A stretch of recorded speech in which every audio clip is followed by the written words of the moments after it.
Yo,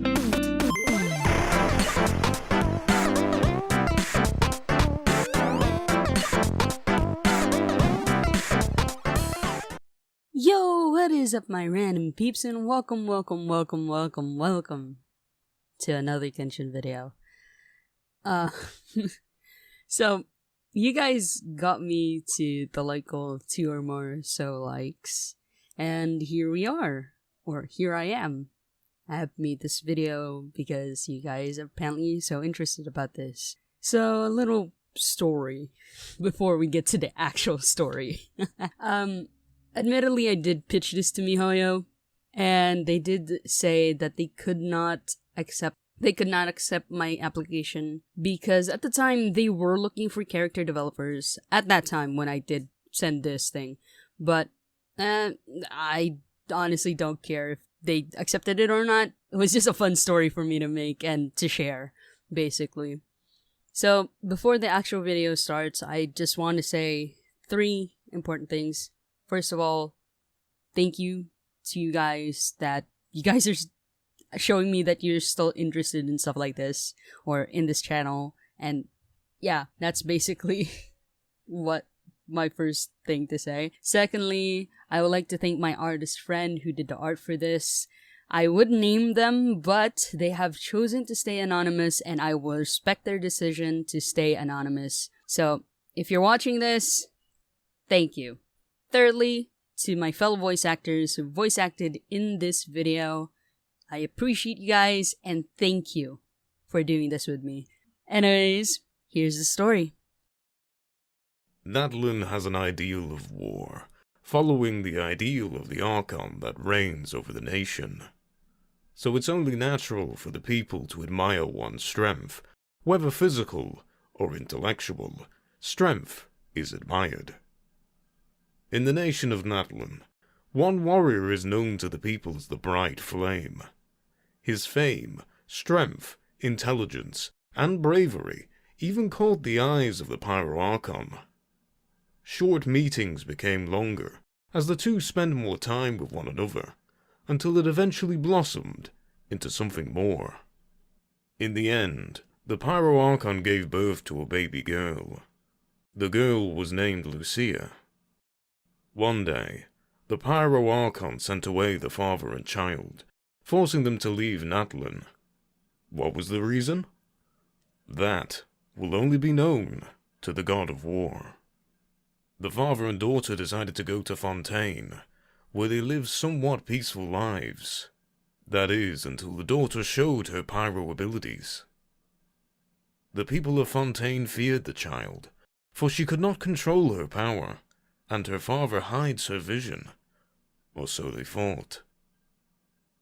The people's judging gazes would bore into the young girl's spirit at her young age, gathering doubt and fear in her heart. The father taught what he knew to his daughter, but of course, nothing stays the same forever. Upon hearing her father's death, the young girl ran away from Fontaine, fearing that the people would harm her. She didn't know how long she was traveling, and where she was going, but she ended up in the snowy plains. The young girl was freezing and hungry, despite using her pyro abilities to try and keep her warm. She could not keep it up for long. Falling onto the ground, she shivered, thinking that this will be her end. The crunching snow could be heard as it grew closer to the girl. With what little strength she had left, she looked up to only be met with a masked individual. The only thing that she was able to say was the word help, before she saw only black. The girl soon learned where she had ended up, and who were the ones who had saved her. She was now in Chesnaya, and was rescued by an organization called the Fatui. The said organization is led by none other than the Cryo Archon, the Teritsa, as well as her harbingers. The young girl was indebted, and wanted to join the Fatui, but they did not allow her, due to being a child. They did not see her power, nor her potential, so she was sent to a foster home, and told to wait until she was older before she could join. The young girl's determination grew, and so she continued her training. This, of course, caught the attention of her foster family, which in turn caught the attention of the Fatui. So she faced the Tsaritsa herself, with people assuming she was one of the youngest to gain a vision. She was told to show what she could do, and that is what she did.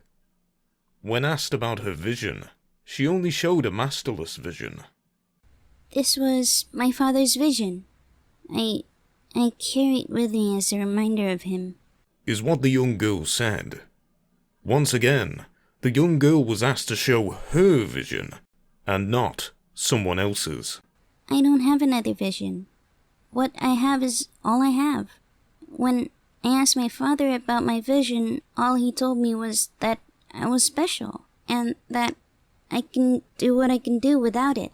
The Tsaritsa was aware of the rumor of one of the Archons having a child. Assuming that the child in front of her is the child of the rumors, the Cryo-Archon thought that the young girl in front of her can at least use a fraction of the Archon's powers. When the child was asked about her mother, all she could say was she didn't know who her mother is. With the possibility of the child being a half-Archon, she was now to be trained by the other members of the Fatui, eventually gaining the title of the youngest member to join their ranks. Her training only further proved the Tsaritsa's suspicion about the child. Years go by, and the child grew into a teen, etching closer to adulthood when the news of Signora's passing came to the organization. She, of course, was saddened by the news, but she knew things must go on to reach the Tsaritsa's plan that is unknown to her. Lucia was soon called to the Zarpali Palace, where she was ordered to fight against Tartaglia, the once 11th, now 10th Harbinger. As expected, with Hydro clashing against Pyro, it leaves a vaporizing effect. Lucia, however, did put up a good fight, so much so that Tsaritsa was impressed with the skills the team possessed. Despite the loss, she was placed as the new 11th Harbinger, and was given the new name of Catalina. The teen eventually found out the plans of Tsaritsa, and was more than willing to help. But, with that knowledge, she also gained the knowledge of her true origins. The Cryo-Archon revealed to Lucia who her mother is, and deep anger grew inside the teen upon learning that she and her father were banished instead of leaving peacefully, as her late father told her when she was younger. With the rage burning inside her, she begged for the mission of retrieving the Pyro-Archon's Genosis as a way of revenge.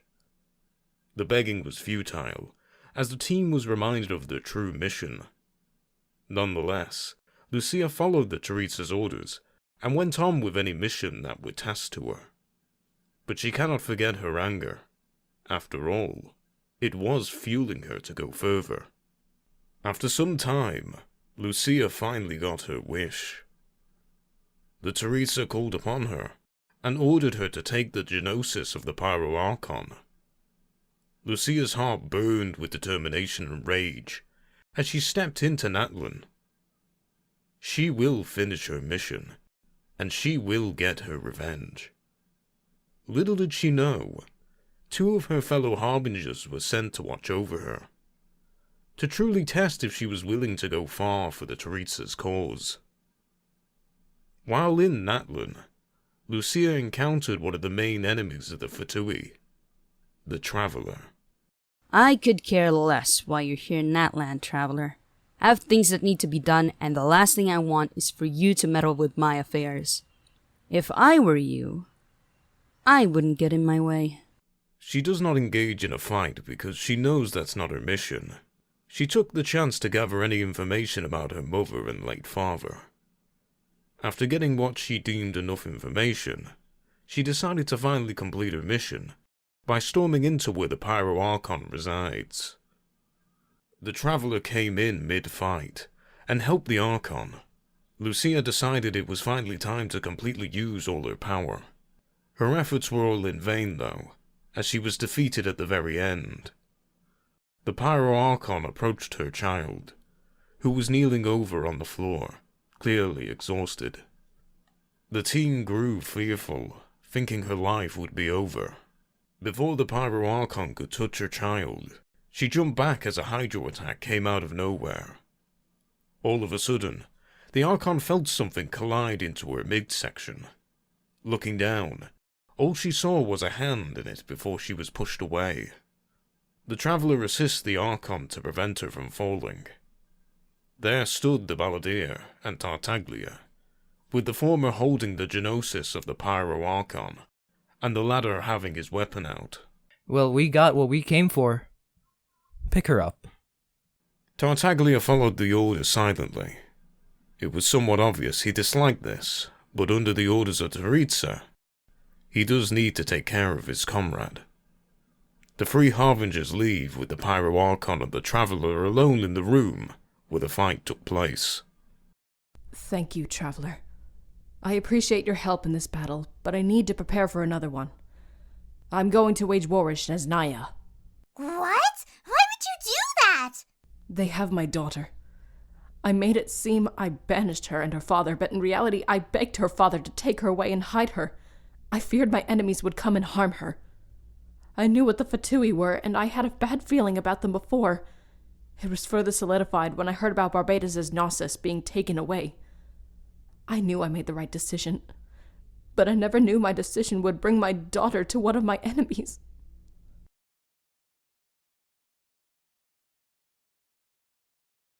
Exactly! You wanted to protect your daughter, and you tried. You just didn't know this would happen. Lucia, my daughter, I will get her back, by any means necessary. And that, ladies and gentlemen, concludes our story. Oh, before I forget, the design of the outfit for the character is inspired by Popza 10cm. So, yeah. I hope you guys enjoyed it, and let me know what you think in the comments down below. And yeah, if you did like the story, leave a like. And I hope to see you guys in the next one. Peace.